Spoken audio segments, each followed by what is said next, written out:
এই ভিডিওটার মাধ্যমে তোমাদের অনেকের প্রশ্নের উত্তর দেবো আজকে। আমার এই ছোট্ট প্রজেক্ট ফাইলগুলো দেখে তোমরা অনেকে প্রশ্ন করো যে ম্যাম এগুলো কী বা এর কী বৃত্তান্ত এ ব্যাপারে। তো আজকে এইটা নিয়ে তোমাদের সাথে কথা বলবো। আমরা মনে করি যে আমরা মাত্র সপ্তাহে দুদিন হয়তো একটা মেকআপ ক্লাস করবো, দেন আমরা মেকআপ আর্টিস্ট হয়ে যাব।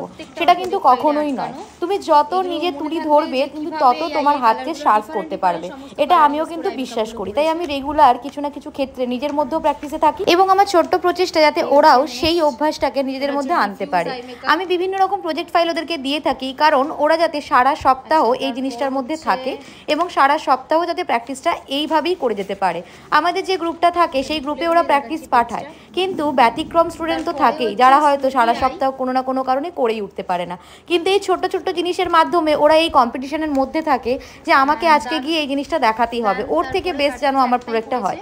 তো এই যে স্কুলে আমরা ছোটোবেলায় পড়তাম, ছোটো ছোটো কম্পিটিশান থাকতো, ছোটো ছোটো উদ্যোগ থাকতো, আমি সেইভাবেই ক্লাসটা করানোর চেষ্টা করেছি যাতে ওরাও এই জিনিসটা এই 3 মাসের মধ্যে একেবারে প্র্যাকটিক্যালি থিওরিটিক্যালি একদম নিজেদের ভিতটাকে শক্ত করে এখান থেকে বেরোতে পারে। গ্রুপে শুধুমাত্র পাঠানোর উদ্যোগে নয়, যেন এটাও ওদের কাছে একটা সঞ্চারের মতো থাকে যে কোনো দিন যদি মোবাইলের ডেটাটা উড়ে যায় বা কোনো দিন যদি ডিলিট করতে হয়, তাহলে যেন এই হার্ড কপিগুলো আমাদের কাছে এমনভাবে থাকবে যেটা দেখলেই আমি বুঝতে পারবো কোনো একদিন এই আই মেকআপগুলো আমিই করেছিলাম, কী প্রসেসে করেছিলাম, কীভাবে করেছিলাম। ব্যাস এই ছোট্ট উদ্যোগটা তোমার সাথে শেয়ার করলাম। কেমন লাগলো আজকের ভিডিওটা অবশ্যই জানিও। আমাকে একটা কথা বলো, তোমরা এই কাজগুলো কি খুব বোরিংলি করছো নাকি স্যাটিসফাইলি করছো? হ্যাঁ, কাজগুলো করতে ভালো লাগছে? একটা হেলদি কম্পিটিশন থাকছে যে ও কি করেছে তার থেকে আমাকে বেটার করতে হবে। আর এই কাজগুলো করতে করতে দেখবে তোমাদের অনেক নলেজটাও বাড়ছে, নলেজটাও গেইন হচ্ছে যে এটা এইভাবে হচ্ছে, এটা কিভাবে হচ্ছে। তো এইগুলোকে মানে কমপ্লিট করতে করতে যখন এরকম একটা র্যাক তৈরি হয়ে যাবে সমস্ত প্রজেক্ট ফাইলে, তখন তোমার কাছে মানে একটা পুরো সঞ্চার রয়ে গেল যে আমার সারা যে 3 মাসের ক্লাসটা করলাম তার পুরো ডেটাবেস রয়েছে আমার কাছে।